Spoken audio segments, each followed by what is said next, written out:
Hello അസ്സലാമു അലൈക്കും നമസ്കാരം എല്ലാവർക്കും സുഖാണെന്ന് കരുതുന്നു. അപ്പോൾ ഇന്നത്തെ വീഡിയോ എന്ന് വെച്ചാൽ ഒരു ചലഞ്ച് വീഡിയോ ആണ്.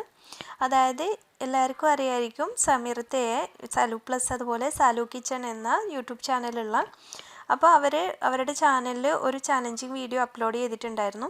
എന്താണെന്ന് വെച്ചാൽ അവരുടെ റെസിപ്പീസ്, അതായത് ഏകദേശം ഒരു 1000ൻ്റെ അടുത്ത റെസിപ്പീസ് സമീറത്ത് ചെയ്തിട്ടുണ്ട്. അതിൽ നമുക്ക് ഇൻസ്പയർഡ് ആയിട്ടുള്ള ഒരു റെസിപ്പി വെച്ചിട്ട് നമ്മളൊരു റീക്രിയേറ്റ് ചെയ്യുക, നമ്മുടേതായ രീതിയിൽ വീഡിയോ ചെയ്തിട്ട് അത് അപ്ലോഡ് ചെയ്യുക. അതിന് ഏറ്റവും കൂടുതൽ വ്യൂ കിട്ടുന്നവർക്ക് അവർ പ്രൈസ് മണിയോ അതുപോലെ തന്നെ സലു കിച്ചണിൽ സമീറത്തയുടെ കൂടെ നിന്നിട്ട് നമുക്ക് കുക്ക് ചെയ്യാനുള്ള നല്ലൊരു അവസരമുണ്ട്. അപ്പോൾ അത് കേട്ടപാട് എൻ്റെ മനസ്സിൽ ഓടി വന്നതാണ് സലു കിച്ചണിലെ റെസിപ്പി വെച്ച് ഞാൻ ചെയ്തിട്ടുള്ള പ്ലം കേക്ക്. പ്ലം കേക്ക് എന്ന് വെച്ചാൽ ഒരുപാട് പേർ എനിക്ക് നല്ല അഭിപ്രായങ്ങൾ കേട്ടിട്ടുള്ളതാണ് പ്ലം കേക്ക്. അതുപോലെ തന്നെ ഞാൻ ഫസ്റ്റ് ടൈമിൽ തന്നെ സക്സസ് ആയിട്ടുള്ള റെസിപ്പി കൂടിയാണ്, നല്ലൊരു റെസിപ്പിയാണ്. അപ്പോൾ ഇതിന് സമീറത്തയോട് ബിഗ് താങ്ക്സ് പറയാണ്. അതായത് നല്ല പെർഫെക്റ്റ് ആയിട്ടുള്ള ഒരു റെസിപ്പിയാണ്, ഫസ്റ്റ് ടൈമിൽ തന്നെ എനിക്ക് സക്സസ് ആയി വന്നിട്ടുണ്ട്. അപ്പോൾ നമുക്ക് ഞാനിതെങ്ങനെ ചെയ്തിട്ടുള്ളതെന്ന് നിങ്ങൾക്കൊന്ന് കാണിച്ചു തരാം. അതായത് സമീറത്ത പറഞ്ഞതുപോലെ തന്നെയാണ് സാധനങ്ങൾ എടുത്തിട്ടുള്ളത്. അതായത് ഡ്രൈ ഫ്രൂട്ട്സും നട്ട്സും പിന്നെ സോക്ക് ചെയ്യാനായിട്ട് ഓറഞ്ച് ജ്യൂസും. അപ്പോൾ ഡ്രൈ ഫ്രൂട്ട്സ് എന്ന് വെച്ചാൽ ഞാൻ കുറച്ച് ചെറീസ് അതുപോലെ റൈസിൻസ് 2 ടൈപ്പ് എടുത്തിട്ടുണ്ട്, കറുത്തതും അതുപോലെ നോർമലും, പിന്നെ ടുട്ടി ഫ്രൂട്ടി, പിന്നെ കുറച്ച് ഈത്തപ്പഴം എല്ലാം ചെറുതായിട്ട് അരിഞ്ഞെടുത്തതാണ്. ഇനി നമുക്ക് കുറച്ച് നട്ട്സ് വേണം. ഞാൻ കുറച്ച് ബദാമും കാഷ്യൂനട്ടും ചെറുതായിട്ട് മുറിച്ചെടുത്തിട്ടുണ്ട്. പിന്നെ നമുക്ക് ഇതൊന്ന് സോക്ക് ചെയ്യാനായിട്ട് ഓറഞ്ച് ജ്യൂസ് എടുക്കാം. അപ്പോൾ ഓറഞ്ച് ജ്യൂസിന് പകരം നമുക്ക് മുന്തിരി ജ്യൂസിലൊക്കെ ഞാൻ ചെയ്ത് നോക്കിയിട്ടുണ്ട്, പക്ഷേ ഓറഞ്ച് ജ്യൂസ് നമുക്ക് നല്ലൊരു ടേസ്റ്റ് തന്നെയാണ്. അത് ഞാൻ സമീറത്തയുടെ ചാനൽ മാത്രം ഫസ്റ്റായിട്ട് കണ്ടത്. അപ്പോൾ നമുക്ക് ആദ്യം ഇതൊന്ന് സോക്ക് ചെയ്ത് ഒരു അരമണിക്കൂർ ഒന്ന് റെസ്റ്റ് ചെയ്യാനായിട്ട് വെക്കാം. അപ്പോൾ ഈ ഒരു സമയത്ത് തന്നെയാണ് നമുക്ക് പഞ്ചസാര ഒന്ന് കരച്ചെടുക്കേണ്ടത്. അപ്പോൾ പഞ്ചസാര 1 കപ്പ് പഞ്ചസാര നമുക്ക് നല്ല കട്ടിയുള്ളൊരു പാനിലേക്ക് ഇട്ട് കൊടുക്കാം. ഇനി ഇതൊന്ന് ആദ്യം ഒന്ന് മീഡിയം ഫ്ലെയിമിൽ കുറച്ച് സമയം വെച്ചിട്ട് മെൽട്ടായി തുടങ്ങുമ്പോൾ നമുക്കിത് ലോ ഫ്ലെയിമിൽ വെച്ചിട്ട് വേണം കരിയിച്ചെടുക്കാനായിട്ട്. അപ്പോൾ പഞ്ചസാര കരിയിക്കുമ്പോഴൊക്കെ നമ്മൾ ശ്രദ്ധിക്കേണ്ട കാര്യങ്ങളൊക്കെ സമീറത്ത് അതിൽ ക്ലിയർ ആയിട്ട് പറഞ്ഞു തരുന്നുണ്ട്. അതായത് നമ്മൾ ഹൈ ഫ്ലെയിമിൽ വെച്ചിട്ട് ഇത് കരിയിച്ചെടുക്കുകയാണെങ്കിൽ ഒരു കരിഞ്ഞ ടേസ്റ്റ് ആയിരിക്കും നമ്മുടെ കേക്കിന്. അതുകൊണ്ട് തന്നെ നമ്മളിത് ലോ ഫ്ലെയിമിൽ വെച്ചിട്ട് ഈ ഒരു സമയത്തൊക്കെ നന്നായിട്ട് അടുത്ത് തന്നെ നിൽക്കുക. എന്നിട്ടത് ചെറുതായിട്ട് ബബിൾസൊക്കെ വരാൻ തുടങ്ങും. ഇനി കുറച്ചൊന്ന് സമയം കൂടി വെക്കണം. ഈ ഒരു സമയത്താണെങ്കിൽ കുറച്ച് കളർ കുറവായിരിക്കും, കണ്ടില്ലേ? അപ്പോൾ ഇതിനേക്കാൾ കുറച്ചുകൂടി ഒന്ന് ഡാർക്കായി വന്നതിന് ശേഷം നമ്മുടെ അടുത്ത് തന്നെ 1 കപ്പ് നല്ല ചൂടുവെള്ളം വെക്കുക. പിന്നെ ഇതുപോലെ വൈറ്റ് കളറിൽ പത വന്നു തുടങ്ങുമ്പോൾ നമുക്ക് എടുത്ത് വെച്ചിരിക്കുന്ന വെള്ളം ഇതിലേക്ക് ചേർത്തിട്ട് നന്നായിട്ടൊന്ന് മിക്സ് ചെയ്ത് കൊടുക്കാം.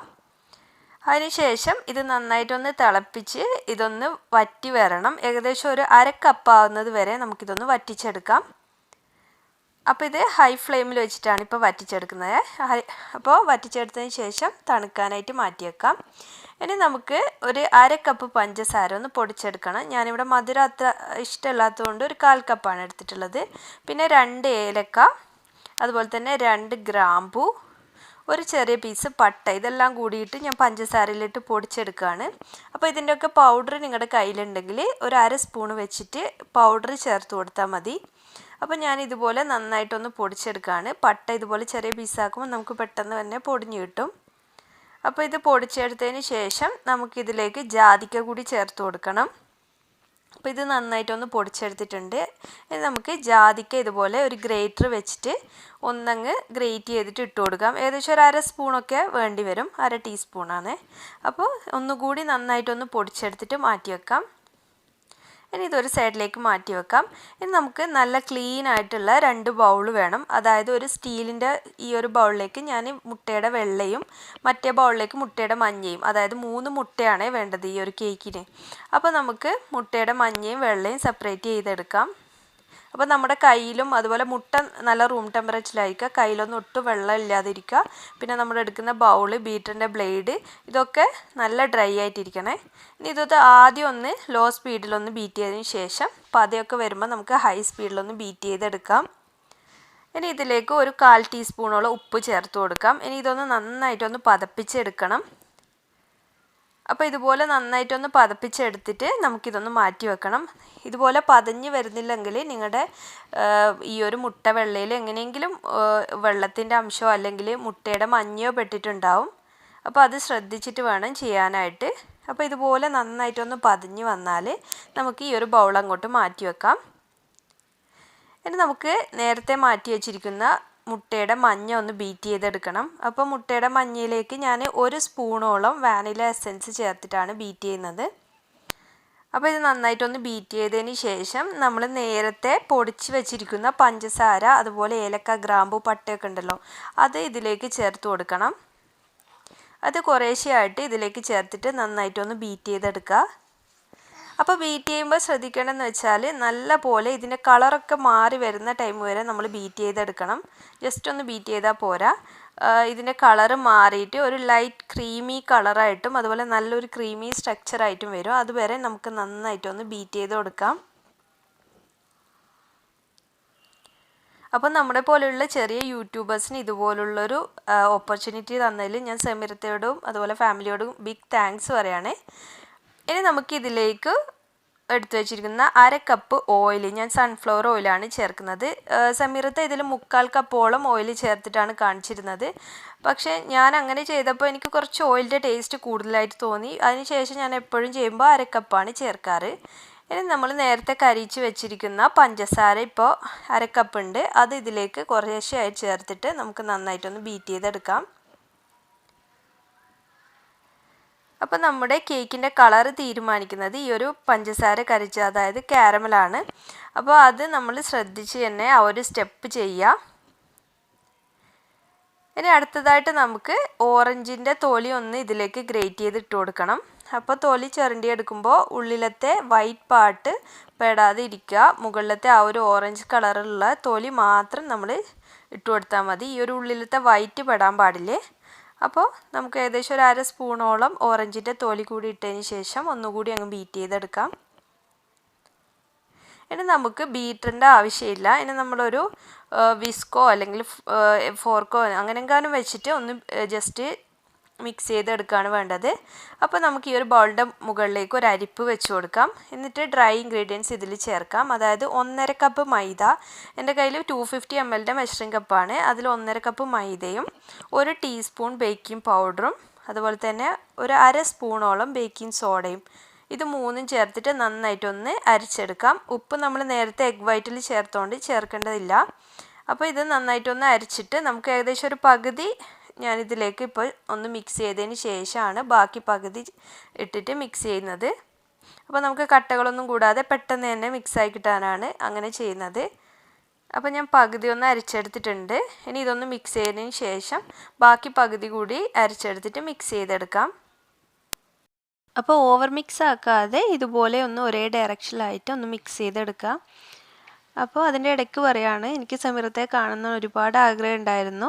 അപ്പോൾ ഞാനൊരു ആദ്യമായിട്ട് എൻ്റെ ജീവിതത്തിൽ ഒരു ഫുഡ് കോമ്പറ്റീഷന് പങ്കെടുത്തിരുന്നു, സൂപ്പർ ഷെഫ്, അതായത് മലബാർ അടുക്കളയുടെ സൂപ്പർ ഷെഫ് കോമ്പറ്റീഷനിൽ. അപ്പോൾ സമീറത്തെ ആയിരുന്നു അവിടെ ജഡ്ജായി വന്നിട്ടുണ്ടായിരുന്നത്. ബാംഗ്ലൂരിലുള്ള സൂപ്പർ ഷെഫ് കോമ്പറ്റീഷനാണ് പങ്കെടുത്തിട്ടുണ്ടായിരുന്നത്. അപ്പോൾ എനിക്ക് പ്രൈസൊന്നും കിട്ടിയില്ല, പക്ഷേങ്കിൽ സമീറത്തെ കാണാൻ കഴിഞ്ഞതിൽ ഒരുപാട് സന്തോഷം തോന്നി. അതുപോലെ എൻ്റെ ഫസ്റ്റ് ഒരു എക്സ്പീരിയൻസ് കൂടിയായിരുന്നു ഫുഡ് കോമ്പറ്റീഷനിൽ പങ്കെടുത്തിട്ടുള്ളത്.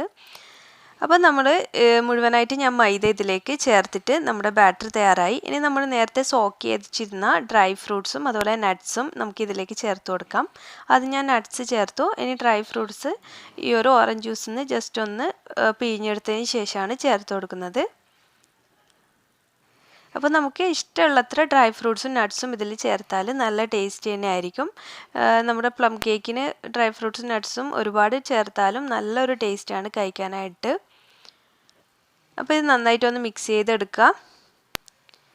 അപ്പോൾ ഇത് നല്ല തിക്കായിട്ടാണ് കിടക്കുന്നത്. ഇനി നമുക്കിതിലേക്ക് മുട്ടയുടെ വെള്ള പതച്ച് വെച്ചിരിക്കുന്നത് കൂടി ചേർത്ത് കൊടുക്കാം. അപ്പോൾ ഇത് 2-3 പാർട്ടായിട്ടാണ് ചേർത്ത് കൊടുക്കുന്നത്. ഇത് ചെയ്യുമ്പോൾ നമ്മൾ ശ്രദ്ധിച്ച് തന്നെ ചെയ്യുക. ഈ ഒരു പതഞ്ഞു നിന്നിരിക്കുന്ന മുട്ട താണു പോകാൻ പാടില്ല. അതുപോലെ നമ്മളിതൊന്ന് മിക്സ് ചെയ്തെടുക്കണം. അതുപോലെ ഒരേ ഡയറക്ഷനിലും നമ്മൾ മിക്സ് ചെയ്യാനായിട്ട് ശ്രദ്ധിക്കുക. ഇതുപോലുള്ള വിസ്കൊക്കെ ഉണ്ടെങ്കിൽ നമുക്കിത് പെട്ടെന്ന് തന്നെ മിക്സ് ചെയ്തെടുക്കാനായിട്ട് പറ്റും. ഞാൻ ഓവൺ പ്രീ ഹീറ്റ് ചെയ്യാനായിട്ട് വെച്ചിട്ടുണ്ട്. ഈ ഒരു സമയത്ത് ഒരു 10 മിനിറ്റ് 180 ഡിഗ്രിയിൽ പ്രീ ഹീറ്റ് ചെയ്യാൻ വെച്ചിട്ടുണ്ടായിരുന്നു. എൻ്റെത് OTG ആണ്. അപ്പോൾ അതുപോലെ തന്നെ ബേക്കിംഗ് ടിന്നും റെഡിയാക്കി വെച്ചിട്ടുണ്ട്. അടിയിൽ ബട്ടർ പേപ്പറൊക്കെ വിരിച്ച് വെച്ചിട്ടുണ്ട്. ഞാനിവിടെ 10 ഇഞ്ചിൻ്റെ ബേക്കിംഗ് ടിന്നാണ് എടുത്തിരിക്കുന്നത്. ഇനി അതിലേക്ക് നമ്മുടെ ബാറ്റർ ഒഴിച്ച് കൊടുക്കാം. ബാറ്റർ ഒഴിച്ച് നന്നായിട്ടൊന്ന് ടാപ്പ് ചെയ്തതിന് ശേഷം ഇതിൻ്റെ മുകളിലായിട്ട് കുറച്ച് റൈസിൻസും അതുപോലെ കാഷ്യൂനട്ടും വെച്ച് കൊടുക്കുകയാണ്. നമ്മുടെ ബാറ്റർ നല്ല തിക്കായതുകൊണ്ട് തന്നെ ഇത് മുകളിൽ തന്നെ ഇരിക്കും ഈ ഒരു കേക്ക് ബേക്കായി വന്നാലും. അപ്പോൾ നമ്മുടെ ബാറ്റർ ലൂസ് ആവുകയാണെങ്കിൽ ഇത് അടിയിലേക്ക് പോകാനുള്ള ചാൻസ് ഉണ്ട്. ഇനി ഇതൊരു 30 മിനിറ്റോളം ഞാനൊന്ന് ബേക്ക് ചെയ്തെടുക്കുകയാണ്. 160 ഡിഗ്രിയിലാണ് ബേക്ക് ചെയ്തെടുക്കുന്നത്. അപ്പോൾ 30 മിനിറ്റിന് ശേഷം നന്നായിട്ട് പെർഫെക്റ്റായിട്ട് ബേക്കായി വന്നിട്ടുണ്ട്. ഒരു സ്ക്വയർ വെച്ചിട്ട് ഉള്ളിലേക്ക് നമ്മളിതുപോലെ കുത്തി നോക്കുമ്പോൾ സ്ക്വയർ ക്ലീൻ ആണെങ്കിൽ നമ്മുടെ ഉൾവശമൊക്കെ നന്നായിട്ട് വെന്തിട്ടുണ്ടെന്നാണ്. ഇനി ഇത് തണുക്കാനായിട്ട് ഒരു പ്ലേറ്റിലേക്ക് മാറ്റുകയാണ്. ബാക്കിലുള്ള ബട്ടർ പേപ്പറൊക്കെ ഒന്ന് മാറ്റി കൊടുക്കാം. കണ്ടില്ല, നല്ല അടിപൊളി കേക്കാണ്. അപ്പോൾ ഞാൻ ഈ ഒരു റെസിപ്പി ഒരുപാട് പ്രാവശ്യം ട്രൈ ചെയ്തിട്ടുണ്ട്. എനിക്ക് കുറേ ഓർഡേഴ്സൊക്കെ കിട്ടിയിട്ടുണ്ട് ക്രിസ്മസിൻ്റെ ടൈമിലൊക്കെ. അപ്പോൾ ഇതിനൊക്കെ സലു കിച്ചണിലെ സമീർത്താക്ക് ഒരുപാട് താങ്ക്സ് ഉണ്ട്. അതുപോലെ തന്നെ നിങ്ങൾക്ക് ഈ വീഡിയോ ഇഷ്ടമായാൽ ലൈക്ക് ചെയ്യാനും ഷെയർ ചെയ്യാനും മറക്കല്ലേ. അതുപോലെ തന്നെ ചാനൽ ആദ്യമായിട്ട് കാണുന്ന ആരെങ്കിലും ഉണ്ടെങ്കിൽ സബ്സ്ക്രൈബ് ചെയ്തൊന്ന് സപ്പോർട്ട് ചെയ്യണേ. പിന്നെ നിങ്ങൾക്ക് ആരെങ്കിലും സലു കിച്ചൺ അതുപോലെ സലു പ്ലസ് അറിയാത്തവരുണ്ടെങ്കിൽ അതിൻ്റെ ലിങ്ക് ഞാൻ ഡിസ്ക്രിപ്ഷനിൽ കൊടുക്കാം. അപ്പോൾ ഇനി മറ്റൊരു നല്ലൊരു വീഡിയോ ആയിട്ട് വരുമ്പോഴേക്കും താങ്ക്